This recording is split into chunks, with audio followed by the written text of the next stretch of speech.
Hi everybody, and welcome to the Hunt Coupling Micro Layout Challenge. The challenge is I'm going to be using my NCB micro layout. We've seen it at lots of shows over the past few years, and we're going to be using these pre-production sample packs from West Hill Wagon Works Hunt Coupling range to see if they're any good at replacing the old LC type couplers and other variants you see there, and working on a layout that's only got a radius of 6 inches on the curve. That's a 12-inch diameter, as you can see just there. Why is it so sharp? Because I've used Kato Unitrack. If you're using Pico or any other set track, the first radius curve is 9 inches, so this is a lot sharper than first radius. Currently you can see the stock running around there using the old LC couplers, but a bit of a faff. I'll explain that in a minute. So let's see if the Hunt coupling is any better at doing the same job. First thing I'm going to do is change the coupling on the locomotive. We use the Elite close coupler here for this one. It's for an NEM, as you can see, which is convenient because it means it's nice and easy to change. We just pull that out of there, little click. Take note, I hope you can see this, there's a little bit of a slope on the back end of the connector where the pins are there. So you make sure you get that sloping down from the top to the bottom when you push it in, so it's the right way up. If you do it the other way, they won't go in properly, and it's a bit of a faff. So make sure that's the right way around. Simply line it up and make it look easy. Do it first time. There we go, and give it a push, and that's it, done. The loco is converted. We've now got a Hunt coupling, close Elite coupling fitted there.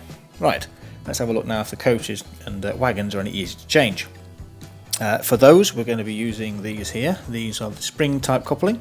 See, they're all different types of different stuff. We need these because the wagons we're using don't have NEM pockets on them. Luckily, I've got a pack here of standard, and we've got a pack of close, and we're going to see how these compare. So we'll get the standards out of the pack. They will come out, there we go. And as you can see, nice simple design, and fit together rather well, nice and clean, nice and tidy. Worth noting, gold and silver, that's the A and B different ends. Make sure you don't mix them up. As you can see, they are basically the same size as the standard coupling, and they interchange really easily. Simple swap over job, take the old one out, put these new ones in. Just be careful you don't lose the springs. You can see there, that's the standard one in place, and it does stick out a little bit further over the end of the buffers than I'd first thought it might, but it's about the same distance as what you get from the standard LC. Now the reason there's not much spring in that is these are a pre-production prototype, and I've got to do a bit of a modification with a file to them, so they'll actually spring side to side. The ones you buy now on the shelves are actually converted already. Chris has made the adjustment to them, and they do spring lovely straight out the pack. This is a close one, and as you can see, that's tucked up really nice and close. In fact, you've got it so it's pretty much going to be buffer to buffer when these are all connected in a rake. I'll just quickly put this together now and show you. This is what I'm going to be doing. I think is I'm going to be mixing the close spring coupling with the standard spring coupling, and put those there like that. And the reason for this is you want to have that little bit of room, so when we're going around these sharp curves, we don't end up with buffers locking with each other and causing problems and derailments. Nice and secure. We've seen that in plenty of other videos before now with these coupling types. Just a quick comparison with these N-gauge wagons on the spacing there, as I was saying, with the close coupler, and they are pretty much touching already in a straight line. So it's going to be a real challenge getting those to go on any sort of curve, especially these sharp ones. That said, I'd like to get hold of a pack of the standard production ones that have got a bit of spring in them, and just see what sort of curves they will go round. Comparing that here to the standard out the box LC coupling, and you can see the amount of difference there is in that spacing there.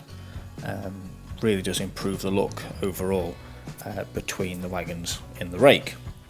So we've seen all that before, let's crack on with the actual challenge. So biggest problem you've got with working on curves and these type of couplings is it's a real pain to get them to couple up. As you can see here, it's a little bit of a fight, just because the couplings themselves want to go straight all the time.